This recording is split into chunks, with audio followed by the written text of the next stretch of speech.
विधानसभा चुनाव में मिली बम्पर जीत के बाद अब बीजेपी मध्य प्रदेश में लोकसभा चुनावों की तैयारियों में जुटी हुई है।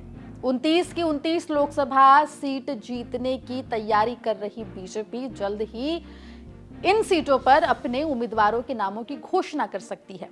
लगातार बीजेपी बैठकें कर रही है, चुनाव समितियों की बैठक चल रही है, लोकसभा चुनावों की रणनीति तैयार हो रही है और अब आपको बता दें कि जल्द ही मध्य प्रदेश में उम्मीदवारों के नामों की घोषणा हो सकती है। कौन सी वो लोकसभा सीटें हैं जिनके उम्मीदवारों के नामों की घोषणा सबसे पहले होगी, विस्तार से आपको हम इस रिपोर्ट में बताएंगे। नमस्कार, आप देख रहे हैं एमपी तक और मैं हूं आपके साथ आकांक्षा ठाकुर। मध्य प्रदेश के विधानसभा चुनाव जीतने के बाद अब लोकसभा चुनावों की तैयारियों में लगी बीजेपी मिशन 29 लेकर आगे बढ़ रही है। मिशन 29 यानी कि मध्य प्रदेश की 29 लोकसभा सीटों पर जीत हासिल करना। आपको बता दें कि 2019 के लोकसभा चुनाव में बीजेपी को 28 सीटों पर जीत हासिल हुई थी, जबकि छिंदवाड़ा की एक सीट कांग्रेस के खाते में गई थी, जहां से नकुलनाथ फिलहाल सांसद हैं। अब बीजेपी का फोकस है कि वो छिंदवाड़ा की सीट पर भी जीत हासिल करे। वहीं 28 सीटों पर बीजेपी फिलहाल काफी कॉन्फिडेंट नजर आ रही है।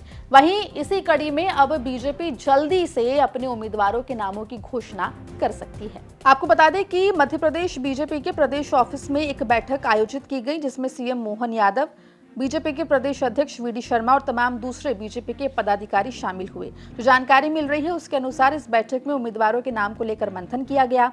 सूत्रों के अनुसार बैठक में फैसला लिया गया कि पार्टी कुछ लोकसभा सीटों पर उम्मीदवारों के नामों की घोषणा तय समय से पहले कर सकती है। जिन सीटों पर चर्चा हुई है उसमें होशंगाबाद, नरसिंहपुर, मुरैना, सीधी और छिंदवाड़ा की सीट शामिल है। वहीं आपको ये भी बता दें कि लोकसभा चुनाव से पहले इस बार बीजेपी का फोकस मध्य प्रदेश में छिंदवाड़ा पर ज्यादा है। आपको बता दें कि छिंदवाड़ा ही वही सीट है जिसपे कांग्रेस काबिज है। इसे कमलनाथ का गढ़ कहा जाता है। यहां से कांग्रेस के नकुलनाथ सांसद हैं। 2019 के लोकसभा चुनाव में बीजेपी ने 28 सीटों पर जीत दर्ज की थी, लेकिन छिंदवाड़ा की सीट नहीं जीत पाई थी। इसलिए अब बीजेपी छिंदवाड़ा लोकसभा सीट पर ज्यादा फोकस करती हुई दिखाई दे रही है। वहीं एक सवाल यह भी उठ रहा है कि आखिर तय समय से पहले बीजेपी की क्या रणनीति है लोकसभा चुनाव के उम्मीदवारों के नामों की घोषणा करना। तो आपको बता दें कि वो इसीलिए ताकि उम्मीदवारों को प्रचार के लिए समय मिल सके। आपको ये भी बता दें कि विधानसभा चुनाव में भी बीजेपी ने अपने उम्मीदवारों के नामों की लिस्ट पहले जारी कर दी थी।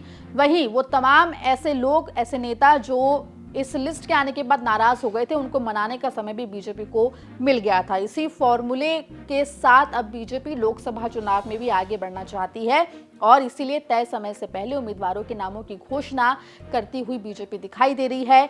माना यह भी जा रहा है कि विधानसभा चुनाव की तर्ज पर ही बीजेपी उन लोकसभा सीटों के उम्मीदवार पहले घोषित करेगी जहां पर बीजेपी को लग रहा है कि बीजेपी कमजोर पड़ सकती है। ऐसे में देखना होगा कि जो फॉर्मूला विधानसभा चुनाव में बीजेपी के लिए काम किया था, क्या वो फॉर्मूला लोकसभा चुनाव में भी बीजेपी के लिए काम करता है या नहीं। मामले में जो भी अपडेट होगा वो एमपी तक आपके सबसे पहले लेकर आएगा। मध्य प्रदेश में तमाम खबरों के लिए आप बने रहिए एमपी तक के साथ।